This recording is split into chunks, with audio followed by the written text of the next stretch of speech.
অলকারি রঞ্জন, অলকারি রঞ্জন, বাড়িতে কে আছো? এই তো আমি। সাধু বাবা তুমি? এসো এসো, চেয়ারে বসো, চেয়ারে বসো, চেয়ারে বসো। হ্যালো নিরঞ্জন, হ্যালো নিরঞ্জন। বসো। দাঁড়া, আমি তোর মাটির সঙ্গে বলছি কি ব্যাপারটা। বসো। এই মাটিতে 50 ফুট নিচে অনেক সোনা আছে।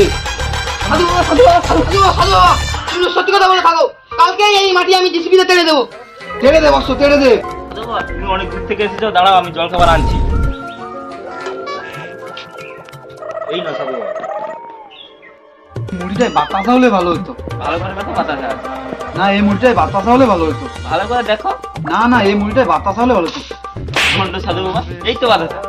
তোমরা ভণ্ড সাধু, নিচে বাতাসা দেখতে পাচ্ছে না, সে 50 ফুট মাটির নিচে নাকি সোনা দানা দেখতে পাচ্ছে। ভণ্ড সাধু, মার ওকে, মার মার মার মার মার মার মার মার মার মার মার মার মার মার মার।